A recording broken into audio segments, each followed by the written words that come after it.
Bass Case, Season 2, Episode 19, Diminished Scales, Part 2. Last episode, I talked about diminished scales. I talked about symmetrical versus asymmetrical scales, and I gave you some rhetoric on the half-whole diminished scale. You know, mostly that it's half-step and whole step, and that's the pattern through infinity, if possible. Although you can stop on the root/tonic that you started from. You know, you can make it 1 octave C to C, 2 octaves C to the next C. And you can make it an octave and then some, meaning I'm going to add a few notes. I'm just going to continue the pattern, my fingering pattern, if you notice on the video on YouTube. And I'll do that. So here's number 1, C, half whole diminished, 1 octave plus.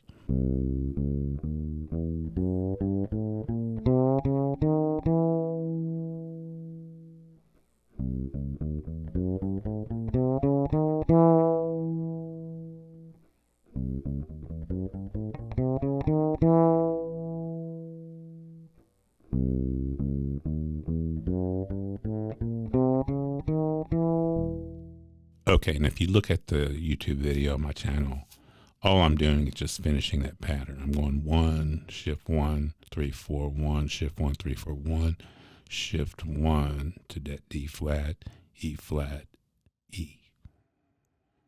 And it works both ways. Here's number 2, C, half whole 1 octave plus, but descending. In this case, I'm beginning the pattern on C. I'm beginning the pattern on E, and that works. So here's number 2.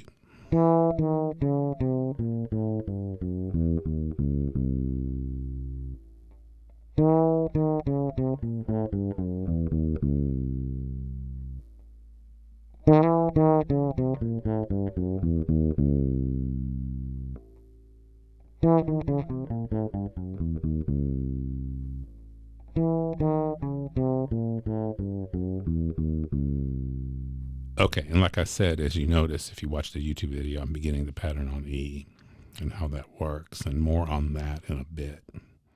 But the big question is, what do I use half-whole scale patterns on? Why would I use those? The chord scale theory that everyone is always so interested in, and for good reason. You know what I'm talking about. Let's say I have a major scale, I use it over a major chord. I have a Dorian scale, I use that on a minor chord. C major scale goes over C major 7 chord. But what's the chord scale theory for half-whole diminished? Seriously, I use it in my soloing in a lot of places. Sometimes, theoretically, it doesn't fit or make sense according to the theory, but that's where the theory breaks down. That's where music theory breaks down for everybody.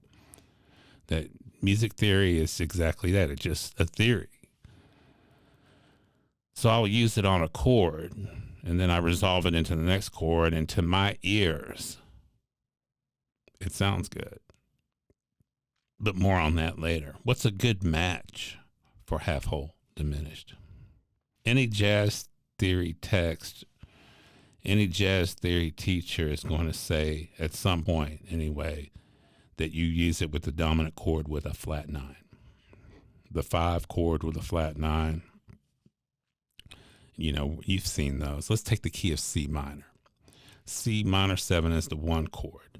The 2 chord is going to be D half diminished. And the 5 chord is going to be a G7 flat 9. That's our chord. It's a dominant chord with a flat 9. So that G7 has an A flat in it. So if you're soloing over changes, you're going to play through the D half diminished, and then you'll see that G7 flat 9. And then it's going to resolve to C minor.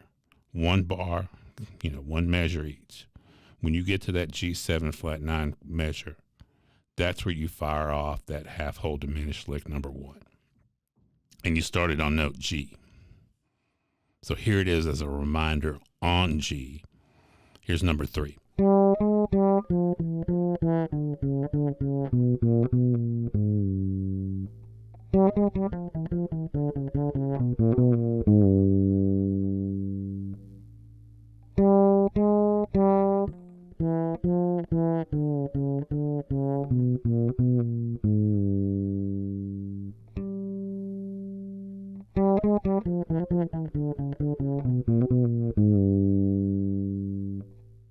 Okay, theoretically, I'm playing the line in 16th notes to be able to fit all of that into one measure. And it's resolving to the note G in C minor. It's resolving to the fifth of C minor. But what if my technique's not there and I can't play fast 16th notes? I'm going to back the line into the D half diminished measure, the measure right before that G7 flat 9. And I'm still going to start on the note G, but I'm going to play it in 8th notes. And it still resolves to C minor with the note G. Now, where can I try this? I'm thinking of a couple examples right here where I like to do this. Blue bossa.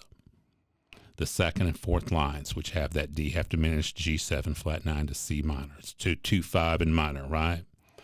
For that second and fourth line, I'm going to nail that in there. That's a good place to put that in. Another example, Sugar by Stanley Turrentine. Second line, third measure. There's a D half diminished to G7. And I'm just going to start it right there and then moving into the third line, which is going to resolve right into that C minor with that G. Still using that G. Starting it on G. Okay? And then the last line of a C minor blues, which the last line of it is going to be D half diminished to G7 flat 9 to C minor. I can nail it in there. There's 3 examples, but there's many, many more. But use that half whole lick number 1. Get that under your fingers. There's plenty of guys that are playing that. I like to call it number 1 because I've heard that so many times. And also play around with the ascending scale and the descending scale and have those under your fingers. Play around with the octave plus that I played at the beginning of this episode. And then in the next episode, I'm going to talk about getting more mileage out of that half whole lick and half whole diminished and more of the theory behind it that makes it so magical.